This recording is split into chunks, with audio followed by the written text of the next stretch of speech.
Hi friend, আপনারা সবাই কেমন আছেন? আশা করি সবাই ভালো আছেন।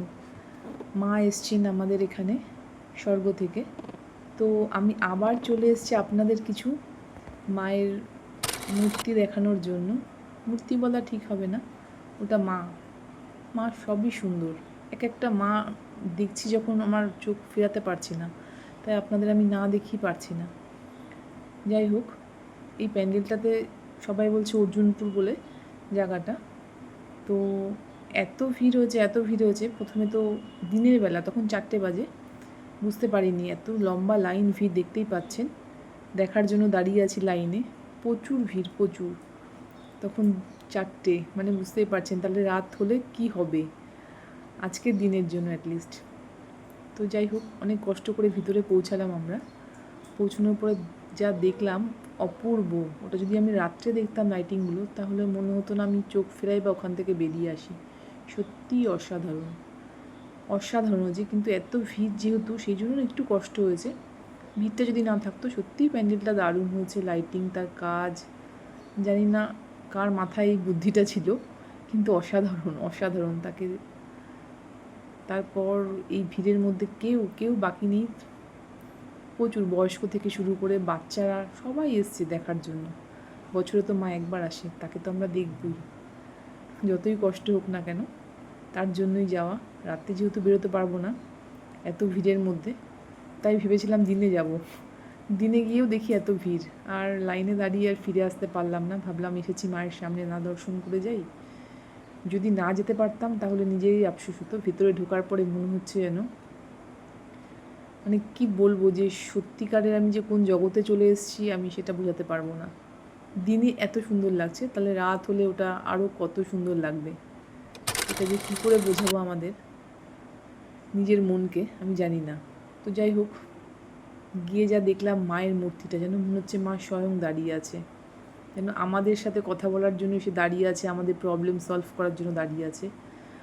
মা যেভাবে মূর্তিটাকে দাঁড় করিয়ে রেখেছে, আমি জানি না ওটা আমি কি বলবো, এত অপূর্ব মায়ের মূর্তিটা। মনে হচ্ছে মা যেন স্বয়ং আমাদেরকে পাহারা দেওয়ার জন্য দাঁড়িয়ে আছে, আমাদের রক্ষা করার জন্য। সবারই বিপদ থাকে, তার জন্য মা। আর কিচ্ছু বলার নেই, ভাষা নেই আমার। যাই হোক, বেরিয়ে যেতে হলো। তারপর নেক্সট কিছু দেখলাম, মায়ের দর্শনে বেরিয়ে পড়লাম ছোটোখাটো। সেগুলো সত্যিই অসাধারণ হচ্ছে। ছোটো ছোটো হলে কী হবে প্যান্ডেলগুলো, কিন্তু মা যেন মাই হয়। সেগুলো আপনাদের সাথে শেয়ার করলাম, ছোটো ছোটো ভিডিও বা ছোটো ছোটো ফটো। এটাও নাকি খুব অসাধারণ হয়েছিল, শুনে আমি গিয়েছিলাম দিনের বেলাতে, রাত না তখন, তাতেও এত ভিড়। বোঝাতেই পারছি আপনাদের যে কী পরিমাণে ভিড়, সেটা আমি বলে বোঝাতে পারবো না। আমার খুবই কষ্ট হয়েছিল। প্রথমে গরম, তারপর এত ভিড়, আমার অভ্যাস নেই। তো যাই হোক, ভিডিও করা, ফটো তোলা, অনেক কষ্ট করে এটা করা হয়েছে, আপনাদের জাস্ট একটু দেখাবো বলে। মনে হচ্ছে যেন আমি স্বর্গে চলে এসেছি। আমার স্বর্গ থেকে যেন, কি বলবো, আমার ভাষা নেই। মানে চারিদিকে শিউলি ফুল, একটা আকাশ, চাঁদ, এত সুন্দর লাগছে জায়গাটা। তার মধ্যে স্বয়ং দেবাদিদেব মহাদেব বসে আছেন। অপূর্ব অপূর্ব, সত্যি অপূর্ব। ওখান থেকে যেন ফিরে আসতে ইচ্ছা করছিল না আমার, মনে হচ্ছে ওখানেই আমি থেকে যাই। কিচ্ছু করার নেই, ওখান থেকে সবাইকে সরে যেতে হবে। এটা দিনের বেলা এত পরিমাণে ভিড় হয়েছে, তো রাত হলে এটা কী পরিমাণে ভিড় হতে পারে আপনারা বুঝতেই পারছেন। তো আপনারা চেষ্টা করবেন সবাই দিনের বেলা যাওয়ার জন্য।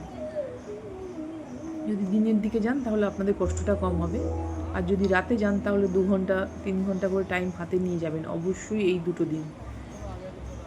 পুজোর কটা দিন, সরি। দেখুন মায়ের পাটা এত অপূর্ব করেছে। আর মায়ের মাকে তো বসে আছে স্বয়ং, দেখুন আমাদের কাশ ফুলের মধ্যে।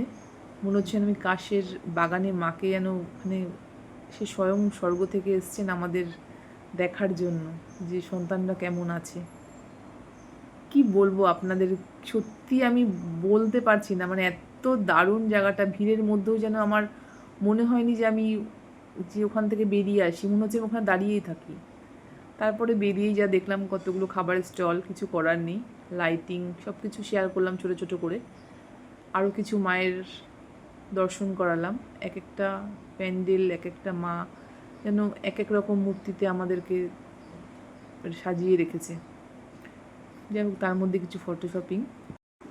তো লাস্ট এটাই বলবো, আপনারা সবাই ভালো থাকবেন, সুস্থ থাকবেন, আমার চ্যানেলটাকে লাইক আর সাবস্ক্রাইব করবেন প্লিজ।